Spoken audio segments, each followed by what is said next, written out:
बिस्मिल्लाहिर्रहमानिर्रहीम। दिलों के बंधन season 2 Umme Maryam Sheikh episode number 4। Sorry, माजरत के साथ मेरे यहाँ पे बहुत बारिश हो रही है और मैं बारिश में ही वीडियो बनाने लगी हूँ। हो सकता है आपको बारिश की आवाज़ भी बैकग्राउंड में सुनाई दे, तो कोई बात नहीं, आप रिमझिम सुन लें। Thank you. नैना इन 2 सालों में बहुत चेंज हो गई है। अब तो उसकी बातें पहले से भी ज़्यादा दिलचस्प हो गई हैं और वो ख़ुद पहले से भी ज़्यादा खूबसूरत है। मीर जाज़िब ने ड्राइव करते हुए गाड़ी में फैली तिदाज़िब खामोशी और मीर ज़वार की चुप को तोड़ने के लिए जिक्र छेड़ा। मीर ज़वार आंखें मूंदे फ्रंट सीट पर बैठा था। पता नहीं, वो मुख्तसर बोला, आंखें हुन्नवाज़ बंद थीं। आज तुम्हारी तबीयत सेट नहीं लग रही है, क्या बात है? कोई मसला चल रहा है या मौसम का असर है? मीर जाज़िब मबदूल सा बोला था। मैं सेट नहीं हूँ, भारी आवाज़ में बेदिली से जवाब दिया गया। क्यों, क्या हुआ? सब खैर तो है? मीर जाज़िब इसकी पेशानी पर हाथ रखकर फ़िक्रमंदी से बोला। दिल में आग लगी है, जब तक नहीं बुझेगी ऐसे ही बेसुकून रहूँगा। वो सुलगते लहजे में बोला। कैसे बुझेगी? मीर जाज़िब ने इस्तफ़ामिया नज़रों से इसे बैक मिरर में देखा। किसी के खून से। मीर ज़वार ने सफाकी से कहकर सिगरेट का कश लिया। नाक के नथियों से धुआं छोड़ते हुए इसके चेहरे पर दहशतनाक तासुरात थे। इसके जवाब पर मीर जाज़िब भुजंग रह गया था। वो अपनी जगह चुप रह गया था। इसमें अगले सवाल पूछने की हिम्मत नहीं थी। उफ, आज का दिन यादगार रहेगा। बहुत मज़ा आया। तहरीम आपी भी होती तो बहुत इंजॉय करती, उन्होंने मिस कर दिया। नैना ने क्यूट स्टिक से स्ट्राइक करते हुए कहा था। वो शाम से मीर हाउस आई हुई थी और डिनर से फारिग होने के बाद वो तीनों मौज मस्ती में मसरूफ़ थे। एक बात तो बताओ, तुम्हारी तहरीम आपी के साथ मसला क्या है? हर वक्त शक्ल पर 12 क्यों बजे रहते हैं? मीर जाज़िब संजीदगी से बोला था। जाज़िब भाई, ऐसे तो ना बोलें, वो कुछ मूडी हैं, लेकिन जब मूड में होती है तो हमारे साथ बहुत इंजॉय भी करती है। अरोमा ने फ़ौरन तहरीम की साइड ली थी। तुम तो बस रहने दो, तुम तो किसी की भी साइड लेते वक्त मुबालगा आराई की हदूद को छू लेती हो, जबकि मैंने इस लड़की को कभी खुशगवार मूड में नहीं देखा। कहीं से भी नहीं लगता वो रानिया पप्पो की बेटी है। अजीब सी शक्ल बना कर रखती है। मीर जाज़िब ने बोलते हुए बेजार सी शक्ल बनाई थी। जेजी बिल्कुल ठीक कह रहा है। कभी कभी मुझे भी इनके एटीट्यूड से उलझन सी होने लगती है, मगर इनकी लाइफ है, जैसे चाहें जिएं। हम तो खूब इंजॉय करके जिएंगे। नैना ने भी मीर जाज़िब की तायीद की, फिर इसके हाथ पर हाथ मारकर मज़े से बोली थी। जेजी, अब तुम मुझे ड्रॉप कर दो। नगीन आंटी और सुबुक्तगीन अंकल तो अभी तक वापस नहीं लौटे। मुझे अब घर जाना है, इनसे बाद में मिल लूँगी। नैना घड़ी देखते हुए बोली। मीर जाज़िब, वो लोग कहाँ गए हैं? मीर ज़वार ने अंदर कदम रखते हुए सवाल किया। वो तीनों इसकी आवाज़ पर चौंक पड़े। नैना ने एक नज़र इसकी तरफ देखा, फिर गेम में मसरूफ़ हो गई। वो लोग बिज़नेस डिनर पर गए हैं। मगर तुम कब आए? मीर जाज़िब ने इसकी तरफ हाथ बढ़ाया। बस अभी। मीर ने मुख्तसर जवाब देकर मसाफा किया, फिर सोफ़े पर बैठ गया। बड़ी देर लगा दी।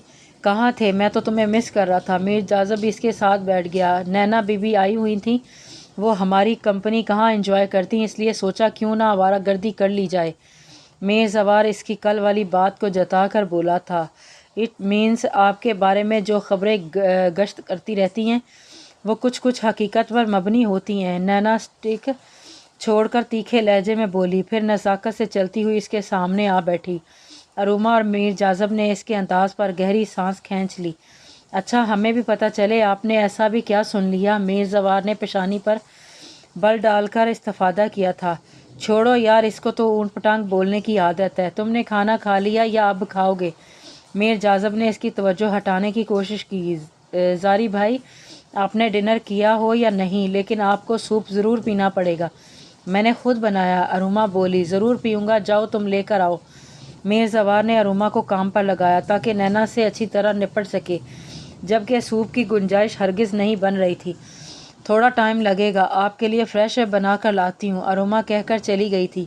अब बोलें, क्या सुन रखा है? हमें भी बताएं ताकि हमारे बारे में हमारी मालूमात में भी इजाफा हो। मीर ज़वार उंगली को हल्का सा कान में घुमाकर ज़रा सा आगे की तरफ झुक कर बैठ गया। जो सुन रखा है इसे छोड़ें, आज मैं आपसे कुछ पूछना चाहती हूँ।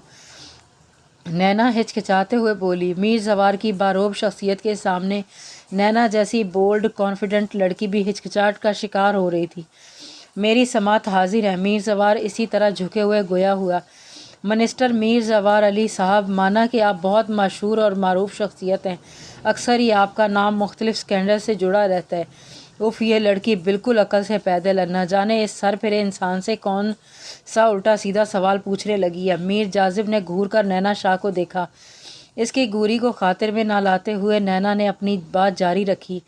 मौजू होता है कभी नाजायज़ तजावज़ात, कभी अनलीगल कारोबार, तो कभी मनी लॉन्ड्रिंग केस। गर्ज के मीडिया सेल हमेशा ही हाथ धोकर आपके पीछे पड़ा रहता है, मगर आज जो सवाल मैं आपसे पूछने जा रही हूँ वो पूछने की जुर्रत कभी किसी ने भी नहीं की होगी। नैना शाह ने माहौल को सनसनीखेज़ बनाते हुए प्याजी होंठों पर उभरती शरीर मुस्कान को बमुश्किल दबाया था। मीर ज़फ़र की पेशानी पर लातादाद शिकने उभरी। इसने अपने चेहरे पर दर आने वाली ख़तरनाक सख्ती को दिलकश मुस्कुराहट होंठों पर सजा कर कवर किया था। फिर भरपूर एतमाद से टांग पर टांग जमा कर बोला, मैं हर तरह के सवाल के लिए तैयार रहता हूँ, आप पूछें जो भी पूछना चाहती हैं। मेरा जवाब यकीनन आपको मुतमईन कर देगा। इसने अपनी शातिर निगाहें नैना शाह के चांद चेहरे पर मज़ोकरू की। वो हमतन गोश था, मगर बज़ाहिर पाँव को हरकत देते हुए ख़ुद को लापरवाह ज़ाहिर कर रहा था। नैना शाह जैसी बला की ज़हीन लड़की से किसी भी किस्म के गैर मुतवक्के सवाल की उम्मीद की जा सकती थी। सर, मेरा सवाल ये है कि वो खामोश होकर मीर ज़फ़र के ख़तरनाक हद तक संजीदा तासुरात देख कर महफूज हुई कि आपका फेवरेट कलर कौन सा है। वो नैना शाह ने शरारत से कहकर ज़बान दांतों तले दबाई और मीर ज़फ़र के मुतवक्के कड़े तेवरों से नज़रें चुरा कर आंखें भी मीच चुकी थी। मीर ज़फ़र ने दिलचस्पी से इसकी दिलनशी अदा को देखा।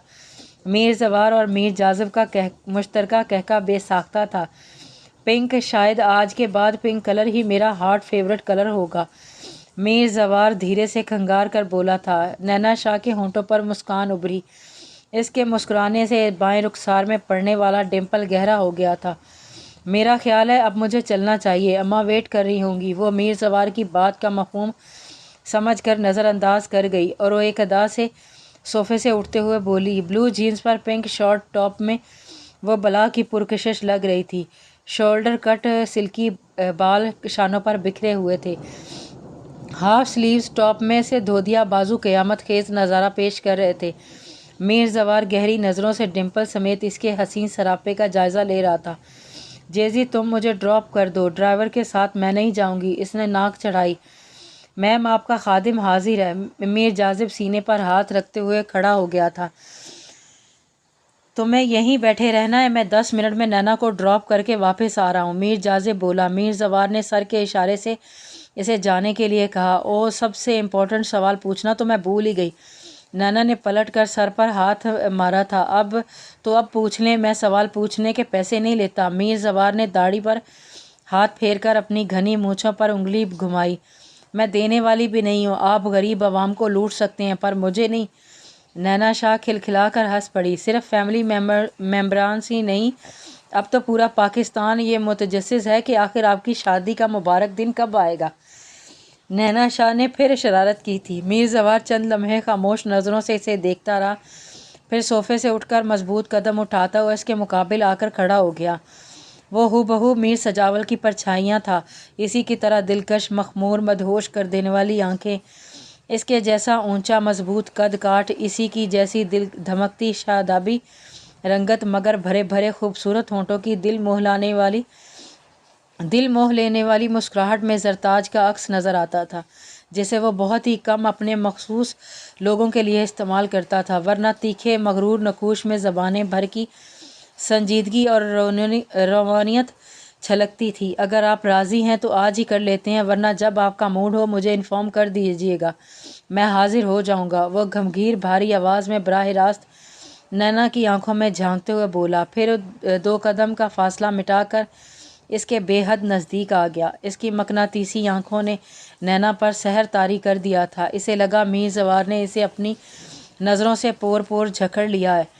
वो नैना और जाजिब दोनों ही अपनी जगह हैरत का बुत बने खड़े थे। चंद लम्हों की खामोशी के बाद जाजिब की आवाज़ ने नैना का सकता तोड़ा। यार, कभी कभी करते हो, मगर बहुत अच्छा मजाक कर लेते हो।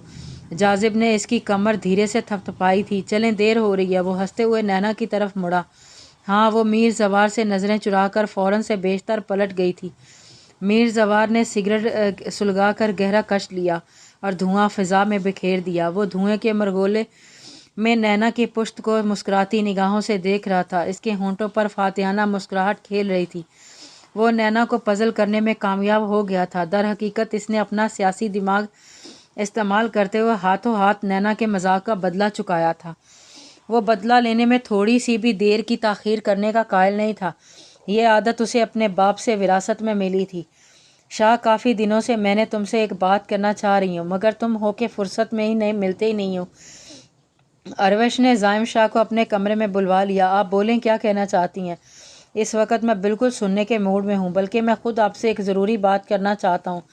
زائم صوفے پر بیٹھ کر سنجیدگی سے بولا۔ چلو پھر پہلے تم بتاؤ۔ اروش پاؤں سمیٹ کر بیڈ پر بیٹھ گئیں۔ اب نہیں، پہلے آپ اپنی بات کر لیں، پھر میں بتاتا ہوں۔ شاہ، رانیہ کافی عرصے سے مجھے ڈھکے چھپے الفاظوں میں کہہ چکی ہیں کہ میں تم سے تحریم کے لیے بات کروں۔ اروش نے تمہید باندھی۔ تحریم کے لیے مجھ سے کیا بات کرنی ہے؟ زائم ناگواری سے حیرت سے بولا تھا۔ میرا مطلب ہے کہ رانیہ اور مختوم تمہاری اور تحریم کی شادی کا ارادہ رکھتے ہیں۔ اروش اس کے بگڑتے تیور دیکھ کر ساری بات ان دونوں پر ڈال گئی تھی۔ ان کا دماغ خراب ہو گیا، وہ ایسا سوچ بھی کیسے سکتے ہیں؟ زائم بگڑ کر انتہائی غصے میں بولا۔ یہ کوئی اتنی مبدوس بات بھی نہیں ہے جو تم اتنا ریئیکٹ کر رہے ہو۔ تحریم گھر کی بچی ہے، اس کا پہلا حق بنتا ہے۔ اروش ناگواری سے بولی۔ مگر میں ایسا نہیں چاہتا۔ میں نے کبھی تحریم کو اپنی سگی بہنوں سے کم نہیں سمجھا، میں ایسا سوچ بھی نہیں سکتا، اور بہتر ہوگا آپ بھی دوبارہ اس موضوع پر بات نہیں کریں۔ وہ دو ٹوک لہجے میں کہہ کر اٹھ گیا تھا۔ مگر میری بات تو سنیں، مجھے اس بارے میں کچھ بھی نہیں سننا، وہ خفگی سے بولا۔ شاہ، رانیہ اور مختوم کو بہت برا لگے گا، وہ اس رشتے کے بہت خواہشمند ہیں، ان کا مان ٹوٹ جائے گا۔ تحریم اچھی لڑکی ہے، خوبصورت ہے، ویل ایجوکیٹڈ ہے، پھر بھی تمہیں کیا اعتراض ہے؟ اماں، میں اس میں انٹرسٹڈ نہیں ہوں۔ کیا یہ جواز کافی نہیں ہے؟ وہ زچ ہو کر بولا۔ یہ جواز کافی نہیں ہے، شادی کے بعد انٹرسٹ بھی ہو جائے گا۔ تم ایک بار سوچو تو صحیح، اروش رسانیہ سے بولی۔ میں اس بارے میں سوچنا بھی نہیں چاہتا۔ آپ شادی کی بات کر رہی ہیں؟ وہ متجاب ہوا تھا۔ تم بتاؤ، تمہیں کیا بات کرنی تھی؟ بالآخر اروش نے مجبوراً ٹاپک چینج کیا۔ اب موڈ نہیں ہے، پھر کبھی صحیح۔ وہ بے دل ہو کر روم سے نکل آیا تھا۔ جیزی، میں بابا سائیں کے ساتھ اسلام آباد جا رہی ہوں، تم بھی آ جاؤ، ہم مل کر انجوائے کریں گے۔ نیو منٹ کے لیے جائیں گے، دامنے کو جائیں گے، پھر زبردست سا ڈنر کریں گے۔ نینا نے نان سٹاپ بولتے ہوئے اسے پورے دن کے پروگرام سے آگاہ کیا تھا۔ وہ جو دیدہ زیب بستر میں محو خواب تھا، پہلے تو اعلیٰ بصیر اس کی کال پک کرنے پر پچھتایا، پھر حیرت سے منہ کھولے اس کے تواتر سے چلتی ہوئی زبان پر لب بستہ اپنی جھنجھلاہٹ پر کنٹرول کرنے لگا۔ جاذب، خاموش کیوں ہو؟ کچھ تو بولو، پھر میں اسلام آباد جاؤں۔ تم آ رہے ہو نا، تم بولنے کا موقع دو گی تو میں بولوں گا نا یار، میں بھی ملازم بندہ ہوں، ایسے ہی اٹھ کر نہیں جا سکتا۔ پروگرام سیٹ کرنے سے پہلے مجھ سے پوچھ تو لیتی۔ میر جاذب نے دبے لفظوں میں خفگی کا اظہار کیا۔ اوہ، تمہیں برا لگا؟ اٹس اوکے، میں اکیلے ہی گھوم لوں گی۔ بابا سائی نے مجھے پورا دن بزی رہنا ہے۔ وہ اداسی سے گویا ہوئی۔ اب زیادہ ایکٹنگ کرنے کی ضرورت نہیں ہے، میں اپنے پی اے سے بات کر لوں، پھر تمہیں کنفرم کرتا ہوں، لیکن آئندہ کے لیے پلیز کوئی بھی پروگرام بنانے سے پہلے ایک بار مجھ غریب سے بھی مشورہ ضرور کر لینا۔ وہ چباتے ہوئے مظلومیت سے بولا۔ مشورہ ہی تو کر رہی تھی، وہ منہ بنا کر بولی۔ میڈم، آپ مجھے انفارم کر رہی تھیں، اب فون بند کرو، وہ برجستہ بولا۔ نینا کھلکھلا کر ہنس پڑی۔ میر جاذب نے مسکراتے ہوئے کچھ ضروری ہدایت دینے کے لیے اپنے پی اے کو کال ملائی۔ وہ نینا کو کسی بھی صورت میں مایوس نہیں کر سکتا تھا۔ جاری ہے، کنٹینیو جاری۔